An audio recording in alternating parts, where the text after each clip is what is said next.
Всем привет, это Юнивейс, и это следующая серия Династии Вульф. Приятного просмотра. Из-за всех мистических происшествий в особняке Софи и Фреду пришлось так сильно достаточно забить на учебу ради спасения Кейт. Поэтому на третьем курсе они оказались на испытательном сроке, и за ними стали пристально следить.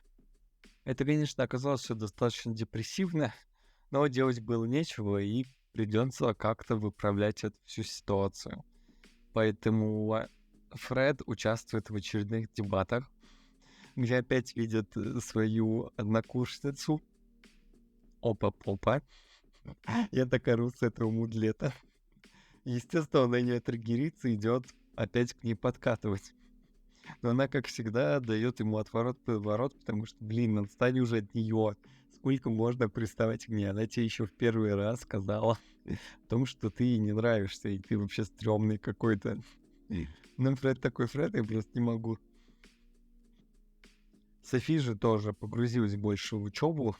Она старается выправить свои оценки и также отбивает свой спортивный грант.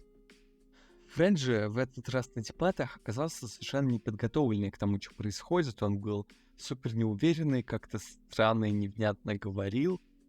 Но в итоге, к всеобщему удивлению, и его в том числе, он взял да и победил в них.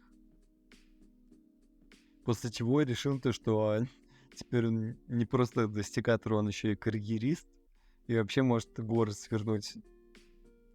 В остальном же их обучение в этом году проходило, в принципе, достаточно спокойно. Они действительно очень старались сошкрябать с пола свою успеваемость и как-то хоть вытянуть свои оценки.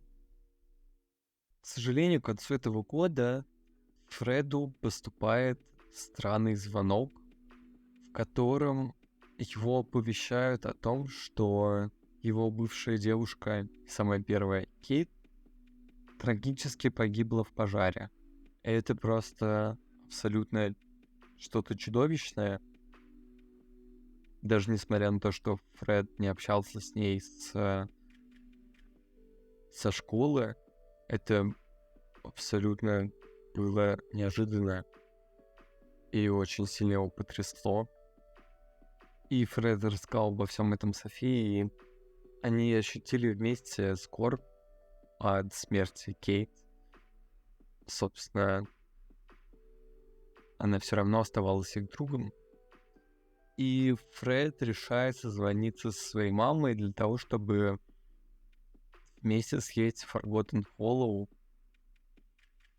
и отдать дань уважения своей первой девушке.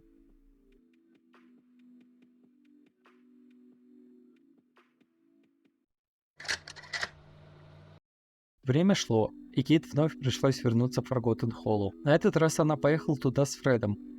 Стоя позади особняка, Кейт и Фред установили надгробный камень в память о Питере, отдавая дань уважения ему как дорогому наставнику и хорошему другу. Но прежде чем они покинули город, Фред выразил желание посетить местное кладбище, чтобы проститься со своей недавно умершей бывшей девушкой. Это были его первые отношения, и несмотря на то, что со школы Фред больше с ней не виделся, его поразила новость о ее внезапной кончине. В этот момент общее горе сблизило Кейт и Фреда, укрепив семейные узы.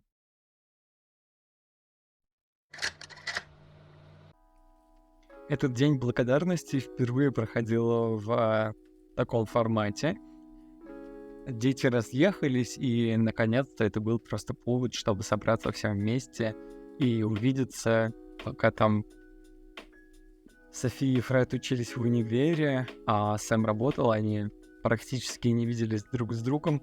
Но тут хороший повод провести время вместе несколько дней, побыть дома, чему Кейт, конечно же, была рада, что вся семья собралась хотя бы на эти осенние каникулы. А потом Фреду предстояло, и Софи, конечно, тоже вернуться в университет, и он уже вовсю готовился к предстоящей сессии.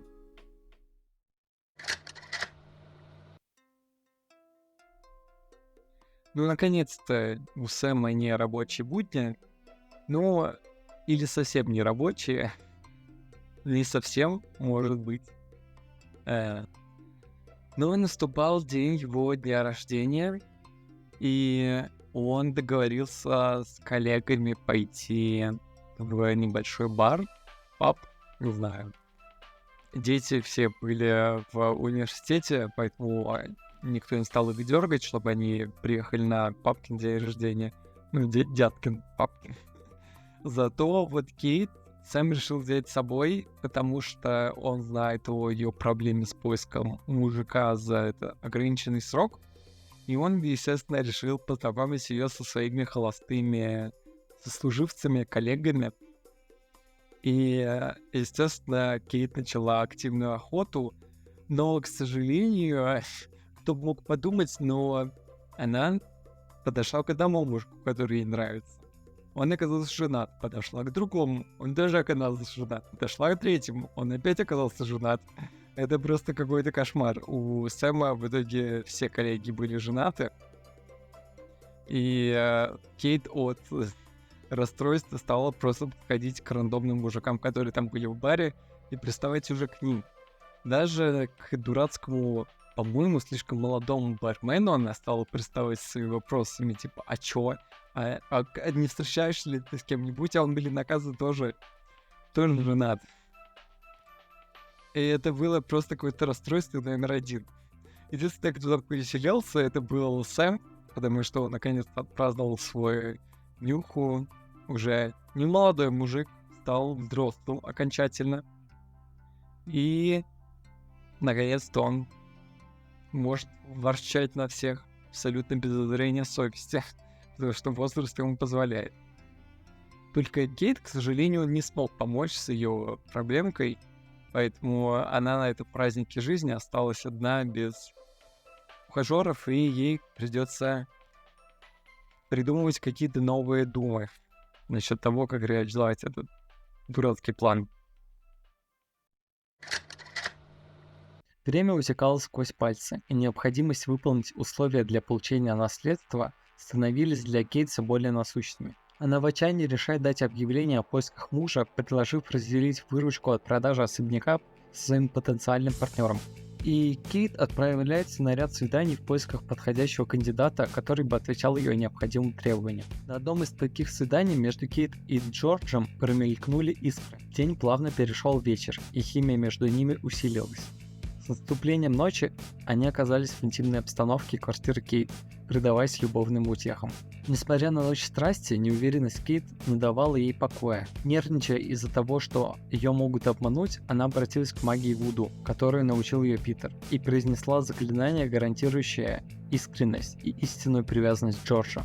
Очарование овладело им, и в тот же вечер Кейт и Джордж обручились, связанные финансовыми интересами, но с потенциалом для чего-то большего. На следующий день Кейт собрала свою семью, горя желанием поделиться новостью о своей предстоящей помолвке. Софи выразила радость и волнение по поводу вновь обретенного счастья Кейт, в то время как Фрейд был обеспокоен решением своей матери. Тем не менее, Кейт успокоила его, пообещав, что помолвка будет временной, и она планировала расторгнуть брак, как только получит наследство.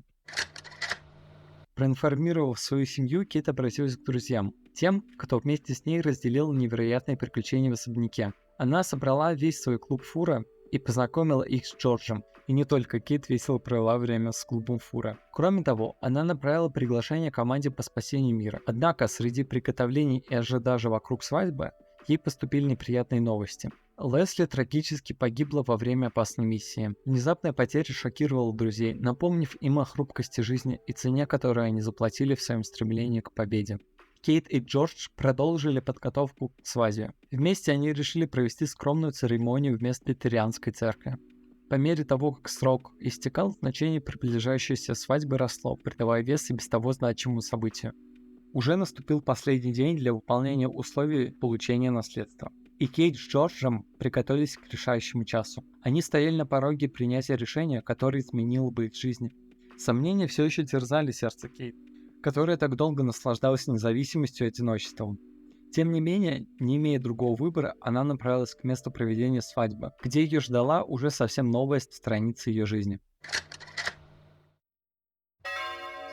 Под величественными сводами церкви Кейт, одетая во все белое, стояла у алтаря. Ее сердце было наполнено одновременно неуверенностью и надеждой. Она бросила взгляд на Фреда, которому были доверены кольца, призывая его проявить ответственность в этот критический момент. Несмотря на свои первоначальные сомнения по поводу бурного романа его матери, даже Фред не мог не быть тронут видом Кейт в свадебном платье. Он не видел ее такой счастливой с момента их развода с отцом, и теперь Фред был рад за Кейт. Во время церемонии Кейт и Джордж обменялись клятвами и кольцами, скрепив свой брак надежным поцелуем. В тот момент Кейт выполнила последнее условие, чтобы претендовать на наследство. Но значение наследства померкло по сравнению с расцветающей любовью между ней и Джорджем. Посмотрев в его глаза, она поняла, что их союз вышел за рамки простого делового соглашения, и любовь нашла свой путь в их сердца.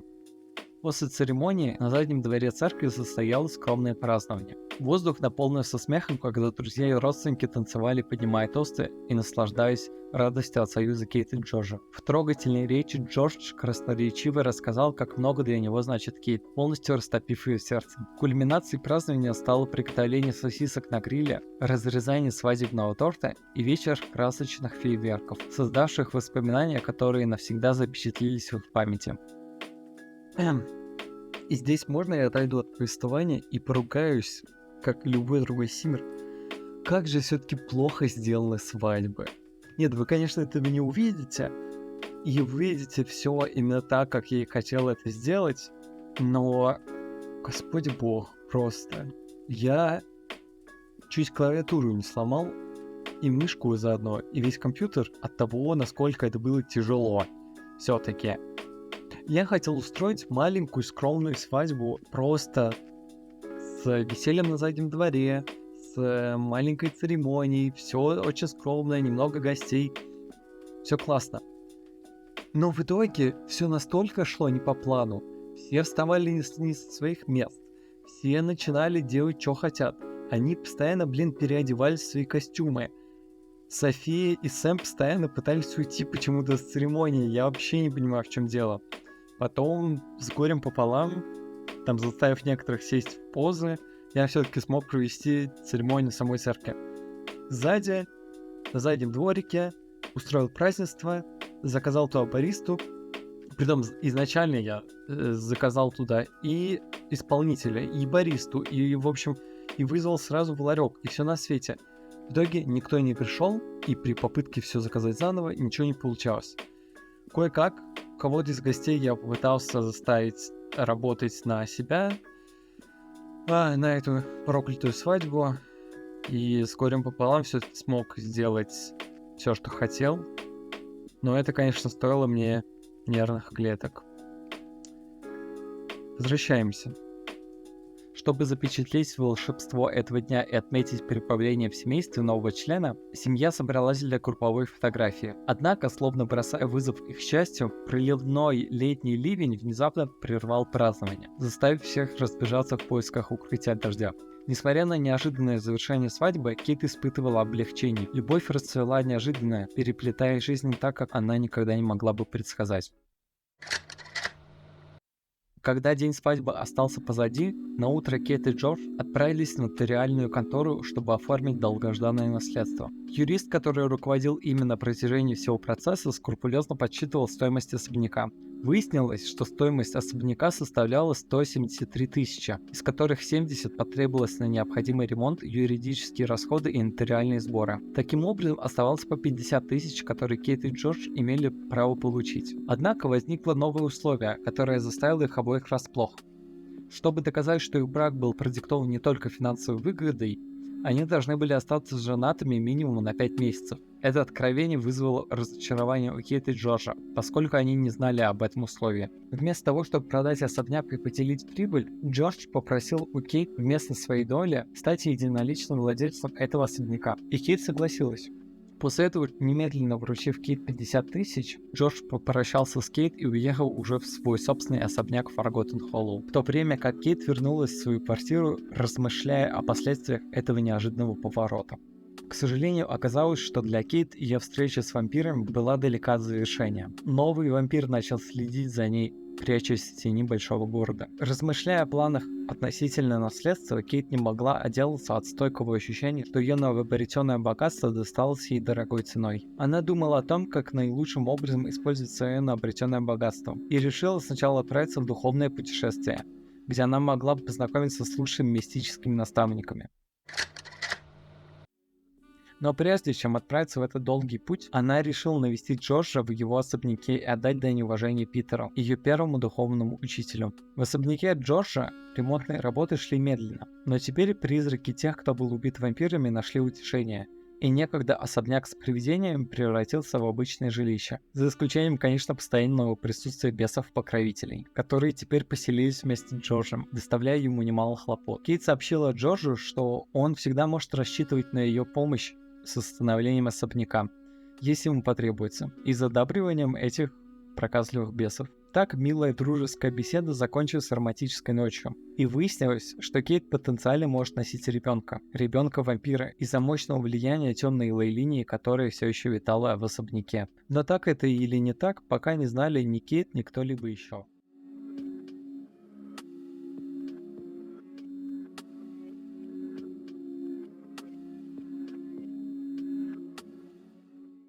Да, после понижения тяжело начинать жизнь заново, карьеру с чистого листа, так сказать. Ведь Сэм опять ходит на дурацкие патрулирования, притом чаще, чем обычно, и выписывает всем обычные штрафы, вместо того, чтобы заниматься действительно чем-то важным. Но в перерывах между этой беготней он все-таки анализирует улики и собирает то самое дело о картеле котиков. Чему, кстати говоря, совершенно была не рада его коллега, которая тоже курсантка и которая пришла вот только сюда работать. И она, потому что была абсолютно человеком правил и не любила, когда кто-то вместо выполнения своей работы начинает заниматься абсолютно сторонними вещами, как ей кажется. Что у Сэма совершенно не смутило, потому что кто она вообще такая, вот здесь проработала уже сколько лет, она только выпустилась из школы полицейских, наверное, и пришла сюда ему мораль читать. Но так или иначе, в противостояние все-таки она вступила, и, наверное, очень даже зря.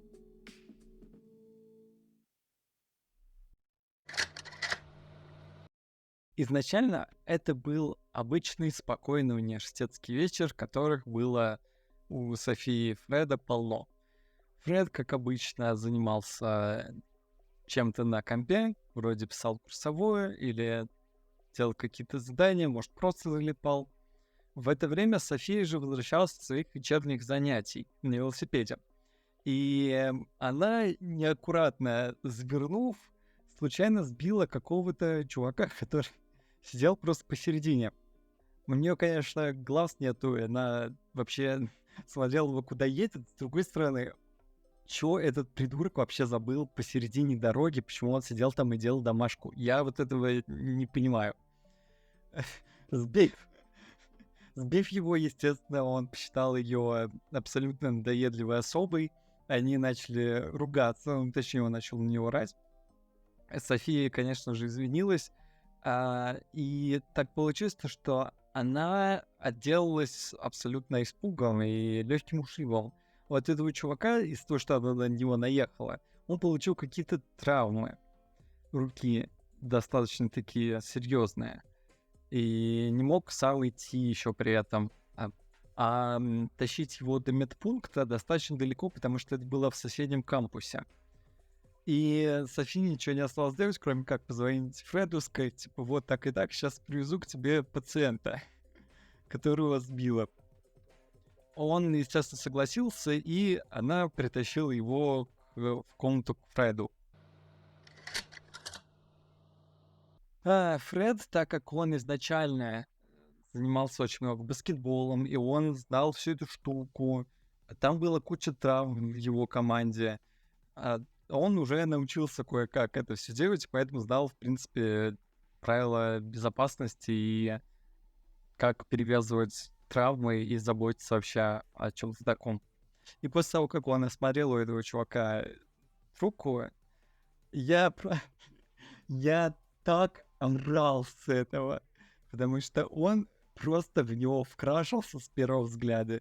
Э, Это, это тонкая гетеросексуальная натура, который просто клеился ко всем бабам, во всех влюблялся. В первый раз увидел какого-то мужика рандомного, и просто я не понимаю, почему он в него втюрился. Но это очень смешно. Я не знаю, что у него так сердечко ёкнуло, но, в общем, я орал так, что мой просто крик было слышно на полтоне. Но в итоге он держал свой член в штанах, перевязал руку этому чуваку. И его, кстати говоря, зовут Зак. Он себя настолько плохо чувствовал, у него, может быть, было сотрясение, очень непонятно, что Софи спросила у Фреда, можно ли оставить его у него в комнате, переночевать, потому что уже было поздно, она сама хотела спать. Это было еще и коварством для Фреда познакомиться поближе с тем, на кого он так стригерился.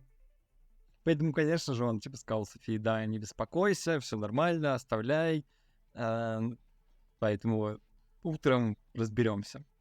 София была рада, она отдала ему спальник свой и сама пошла к себе в комнату спать. Фред же расстелил этот спальник, и вообще он еле себя сдерживал, и, если честно, я не знаю, чего он так стригерился все-таки, но просто пылал желанием.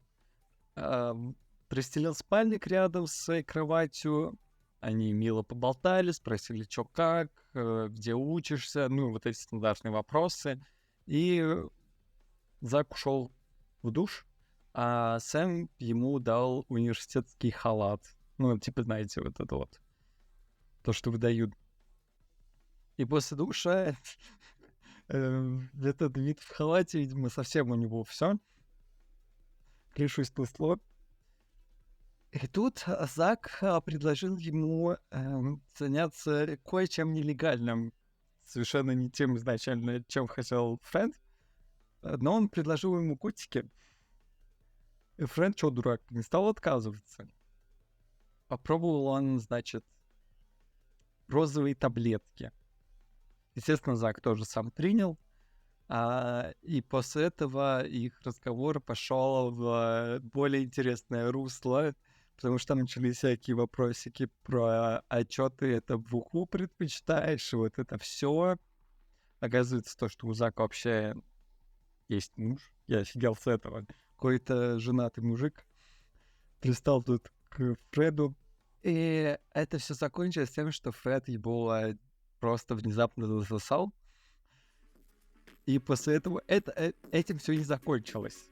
Потому что все это, естественно, перешло в русло разврата. При этом я, конечно, с этого проорался еще больше. Особенно от того, насколько Фред был просто жестко обдолван, и он все еще был с вшами. На всякий случай, напомню на всякий случай, а то вдруг вы забыли. Я, конечно, ничего вам не покажу, но там было все абсолютно. Вместо этого посмотрите на университетские картинки. Просто после этого всего Фред словил моментальное сожаление. В его защиту хочу сказать то, что на самом деле Фред об этом не знал, но у некоторых нехороших людей, как у Зака, есть такая интенция, то, что они малолеткам дают котики, эти вот таблетки, под ними, в общем, язык и не только язык, все развязывается. Такие котики, те, кто знает, вообще называются еще гейскими, потому что там активно повышается социальное взаимодействие и все такое. И, в общем, все становятся крайне любвеобильными.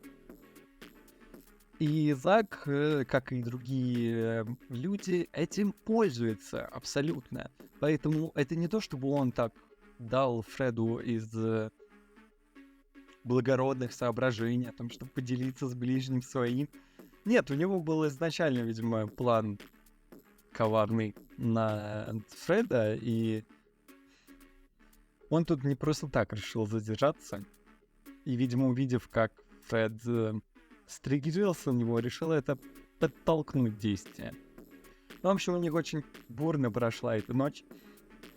И на утро вообще-то София с Фредом собирались на фестивале Sim Session в Willow Creek. Они договорились с университетскими друзьями, с тем, что туда пойдут.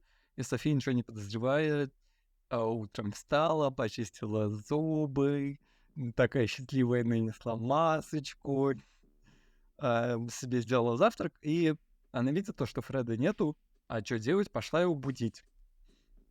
Стучится, никто не открывает, дверь закрыта.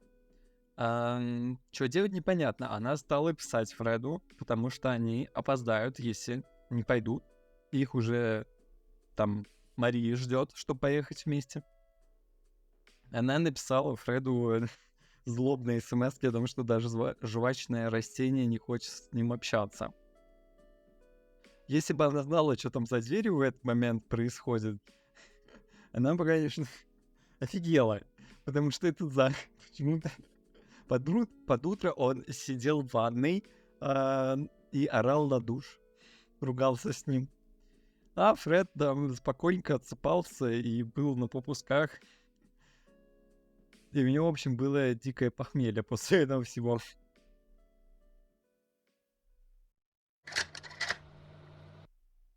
Ну и пока там Фред отсыпался, Софи просто его ждала, в итоге плюнула и пошла на встречу с Марией. А она, естественно, была настолько недовольна этим всем. Она же не знала, что вообще Зак там остался, и думала, что он ушел, и то, что они поедут на фестиваль, договаривались. Все-таки у них были большие планы. И она жаловалась обо всем этом Марии, и рассказала ей все. И, очевидно, это было все вперемешку с какой-то тревогой, типа, может, что случилось, или там непонятно, что происходит. Но в итоге они поехали вместе в Willow Creek, там разложились, как обычно. Софи на нервиках просто обкурилась. Она чувствовала себя так неловко из-за всего этого. Это было все так напряженно, то что она налошарила еще с бочкой пива, пока они там раскладывались. И стоит, значит, они такие красивые, курят, и к ним подходит Саймон. Подходит, значит, Саймон, лучший дружбан Фреда, и говорит, типа, а чё? А где Фред? Начинает там всячески это... Ну, а чё? Он, ну, а в смысле? Ну, а позвони ему, а ты не можешь, что ли, набрать? София так была там злая, как собака, а тут еще этот Саймон подошел, начал ее доставать. Ну, она так и быть, просто сжав кулачки, набрала опять Фреда. Он не отвечает. Написала ему еще раз, опять ему позвонила, он не отвечает. И все это как-то было очень зло и напряженно. Но Саймон увидел то, что она вообще бесится от этого, и как-то попытался разрядить обстановку от этой злой женщины. Но встретившись с ней взглядом, просто понял, ой, лучше туда не лезь, а то убьет. И из-за всего вот этого, в общем, Софи была еще более злая, чем когда приехала. Она уже не хотела ничего слушать, смотреть, тупо стояла около ларечков, злилась, и Мария ее хоть как-то попыталась успокоить, там, приободрить. Но в итоге у нее это получилось, потому что Софи сказала, да ну его в жопу, этого Фреда, что он не будет портить наш тусич последний, летний перед каникулами. Все-таки они ради этого и собирались. И пошла тусить вместе с Марией, просто потому что не хотела больше расстраиваться. Саймон, когда увидел то, что София немножечко пришла в себя, он сказал ей, подруга, я видел, что тебе херово, вот тебе маленький презент от меня. Ну и в презенте там было, что им курнуть. Естественно, они втроем-то это все раскурили. И так в первый раз из-за того, что Фред был трипе и на отходниках София тоже попробовала покурить котики. Саймон там еще в это время просто закинулся таблетосами. Но Софи уже было так хорошо и расслаблено, и не напряжно, то что она там и в пляс аж пустилась. Ей уже было вообще пофигу и на Фреда, и на всех остальных, и на что там происходит. Она тупо решила, то что, гори оно все, буду тусить, и вообще ей хорошо стало. У Курина шо пиздец, я, в общем, опять ору с Минглетов. Они там все втроем с красными глазками. Я вообще не знаю, как Саймона не хватило удар, потому что он сначала покурил, потом еще закинулся таблетосами. Я думал, что там будет инфаркт как минимум. Но вроде как все обошлось, и слава богу. Они еще в прибавок к этому не остановились, и после того, как покурили, пошли танцевать и бухать. И я вообще не представляю, какие там вертолеты после этого начались, потому что это просто крышу снесло только так. Естественно, Софи была уже очень пьяненькой. Она нам опять налошарила с бочкой, пока это все делала. Но зато затусила вместе с Саймоном, потому что, в принципе, она толком с ним не общалась, потому что это был друг Фреда. А тут такой повод, что бы не затусить. Единственное, что слабенькая она. Слабоват ее организм, как всегда, она опять упала в обморок, потом оклемалась такая, типа нормально, продолжаем тусить. И, в общем, опять грохнулась в обморок. Начала блевать просто, убежала в туалет. Там, конечно, и Мари жахнула так, только так. И самый прикол в том, что, видимо, пока двоюродная сестра Фреда болевала, он там оклемался, пришел в себя и вообще, видимо, забыл о том, что они договорились на фестиваль, и пишет Саймону, типа, а чё, идем в бар? И он ему, конечно, стал ничего говорить, но он такой друг. Я вообще не думаю, что Саймон тогда был в состоянии ему что-то ответить. Но он как бы ему мягко намекнул то, что он сейчас, молясь, занят. И не пойдет с ним ни в какой барушни. И они продолжили жестко тусить и обдалбливаться на этом тусиче. И фестиваль вроде как проходил мимо них, но вроде как они были в эпицентре. Это просто самый прикол. Ну и под конец, конечно же, был традиционный салют, и там Мария с Софи уже были никакущие, поэтому они вместе около своей палатки легли, стали смотреть на звезды, на салют, и это действительно очень сильно укрепило их связь. Они решили, то, что теперь они лучшие подружки forever. Вот так вот очень классно и лампово им запомнился этот фестиваль. Мне вообще очень понравилось, как они запустили в этот раз, это было весело.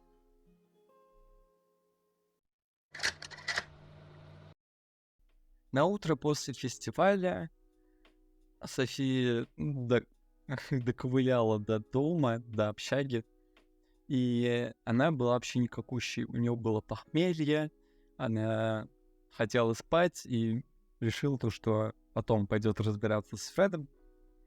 А вот у Фреда было все хорошо.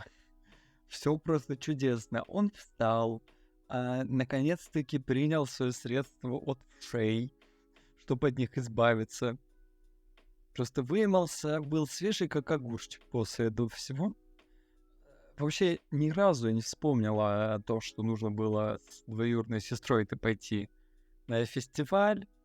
Спокойненько начал делать свои повседневные ритуалы, постирал одежду, попил кофеек, поел здоровый завтрак. Это вообще, конечно, я с этого ору, потому что сначала ты накануне трипуешь, а потом утром овсяночку с кофе пьешь, ешь. Потом он еще сходил на пробежку. И к этому времени Софи уже хвай-хак оклемалась, она вылезла с постели, пошла тоже себе завтрак делать. И Фред такой: опа, Софи, пойду-ка я ей расскажу, что у меня там было с твоим этим Заком прошлой ночью. Естественно, хотел с кем-нибудь поделиться. но попала ей абсолютно под горячую руку. Мало того, что ей сегодня нужно было на учебу идти, так еще и Фред вообще не в одном глазу. Она ему, естественно, высказала все, что о нем думает. Но Фред-то не промах. Он тут же припомнил ей то, что это София притащила Зака, и то, что нужно было ему помощь оказать. И он всю ночь, видите ли, за ним ухаживал, чтобы он там не упал и не умер. А, конечно же, о том, что происходило на самом деле, Фред решил умолчать. И вообще о том, что Зак тихонечко утром свинтил оттуда, он ничего этого не сказал. И так как получается, то что как будто бы это София сама виновата, потому что она чувака сбил на велике, потом притащила его к Фреду, попросила помочь. Он помог, заботился, чтобы на сестренку полицию не написали за то, что она сбила чувака. И еще что-то ему там высказывает, что он потом с ней не пошел. В общем, у них абсолютно безвыигрышная ситуация получилась, и они оба наобижались друг на друга. И София почувствовала из-за этого такой сильный стыд. У нее и так все было, не слава богу. А тут еще и братец как бы навалял. И она еще была злющая, у нее было похмелье все еще. Она хотела курить. В общем, вместо того, чтобы учиться, пошла дрыхнуть на занятиях. Но делать было нечего. Нужно было заканчивать семестр. Поэтому вот такие вот дела. Но пока Софи там была на занятиях, Фред решил, что пора бы заняться административными делами. Все-таки они там на стипендии учатся, и он стал, значит, узнавать о том, что там по стипендиям. И им реально пришла почта, и к его великому счастью, Фред все-таки получил свою стипендию и был безмерно этому рад. Заодно он решил написать Саймону, типа, а что там вообще было вчера?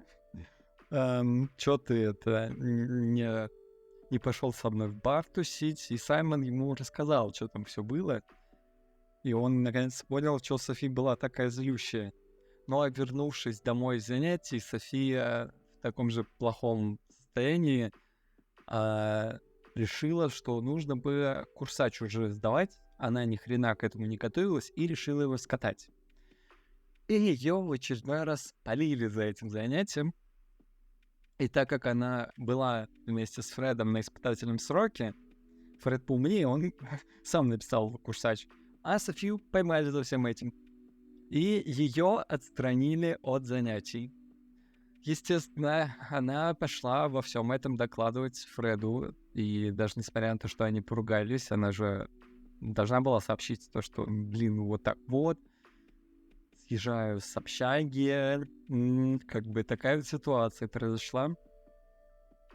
Они так замяли свою обиду из-за всего этого, потому что невеселая какая-то ситуация, и как-то очень критически. Фред ее приобнял и как-то попытался приободрить из-за того, что ее отстранили. Но, к сожалению, Софи все-таки пришлось собираться и ехать домой к папке. Естественно, Софи написала Сэму о том, что произошло, и, добравшись утром домой, она столкнулась с ним в дверях, когда он уходил на работу, на нее злобно зыркнул и сказал, что они поговорят потом. Но Софи была настолько расстроена и вообще без сил после дороги, что она просто легла и, пока Сэм был на работе, спала все время. Но потом вечером за ужином он, конечно, припомнил ей все, что было, то, что из-за учебы-то он платит, и вообще как она могла так тупо попасться на списывание, вообще зачем она списывала, что это вообще такое, почему она не может сама нормально учиться. И вот это вот просто понеслось как снежный ком. Но София уже была взрослой, она была не подростком, и она не хотела просто молчать, как это было в подростковом возрасте. В общем, они две горячие головы, которые начали просто друг с другом спорить на эту всю тему. И на удивление, она даже переспорила Сэма, заявив то, что это ее жизнь, это ее ответственность, и она сама, в общем, с этим справится, и это всего один курс, и вообще отстань от меня, все нормально. Вот так и поговорили. Спасибо, что посмотрели эту серию «Династии». Если вам понравилось, ставьте лайк. Если не понравилось, дизлайк. Не забывайте подписываться и писать комментарии. А я с вами прощаюсь и увидимся в следующем видео.